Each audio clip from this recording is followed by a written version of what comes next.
इसको पढ़ लेंगे क्योंकि राकेश भाई की डिग्री फर्जी नहीं है, यह हमें भरोसा है। और जहां तक सवाल आरक्षण का है,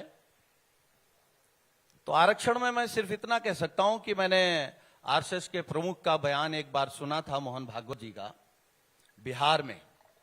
उन्होंने कहा था आरक्षण खत्म हो जाना चाहिए, इस पर विचार होना चाहिए।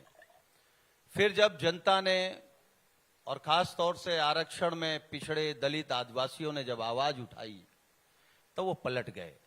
मैं इस मंच के कार्यक्रम के माध्यम से इस बात को कह सकता हूं, नैना जी, इस देश में लोग सोते समय तो कुछ लोग होंगे जो ये सपना देख सकते हैं कि आरक्षण छीना जा सकता है, लेकिन अपने घर से निकलकर दरवाजे पर खड़े होकर के इस देश में किसी की हैसियत नहीं है कि कोई कह दे पिछड़े दलित आदिवासियों का आरक्षण हम छीन लेंगे और वो भारतीय राजनीति में बना रहे। अरे छीन लिया, अब आप कह रहे छीना जा सकता है, हम बीच में छीन लिया, अलीगढ़ मुस्लिम यूनिवर्सिटी में छीन लिया, जामिया मिलिया यूनिवर्सिटी में छीन लिया, यही आपकी कांग्रेस की सरकार ने छीन लिया।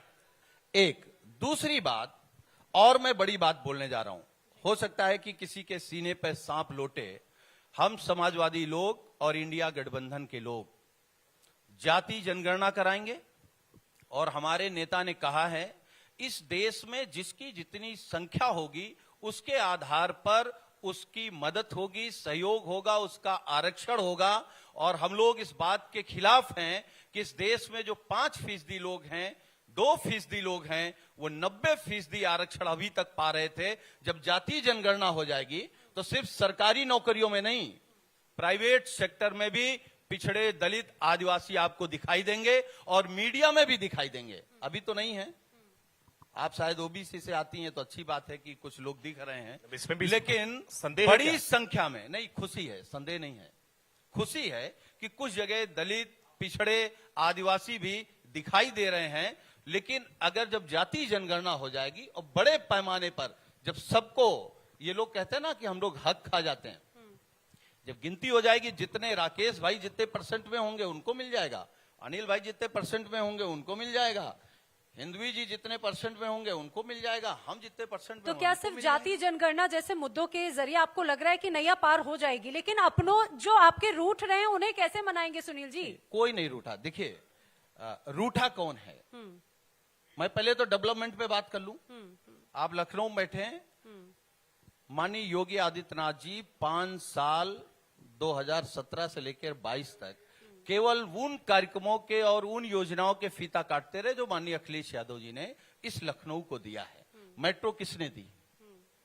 और अगर माननीय अखिलेश यादव जी ने मेट्रो चलाई तो 7 साल से बीजेपी की सरकार है, क्या 1 इंच मेट्रो आगे बढ़ी हो तो कोई बता दे? 1 इंच मेट्रो किसने बनाई?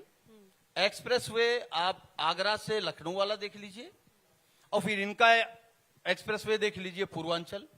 अभी आगरा एक्सप्रेसवे पर फाइटर प्लेन इस सरकार ने उतारे हैं। अगर इतना अच्छा एक्सप्रेसवे बनाया होता तो पूर्वांचल पे उतार देते या बुंदेलखंड पे उतार देते, वहां तो गाड़ी नहीं उतर सकती ठीक से। इतना भ्रष्टाचार हुआ है। और इनका जो राष्ट्रवाद है ना, वो हमारा आपका राष्ट्रवाद अलग है, भाजपा का राष्ट्रवाद अलग है। भाजपा में जो जितना बड़ा झूठ बोले उतना बड़ा राष्ट्रवादी, जो जितना बड़ा भ्रष्टाचार करे उतना बड़ा राष्ट्रवादी, जो महिलाओं पर उत्पीड़न करे उतना बड़ा राष्ट्रवादी। तो इनका राष्ट्रवाद अपने राष्ट्रवाद जैसा नहीं है।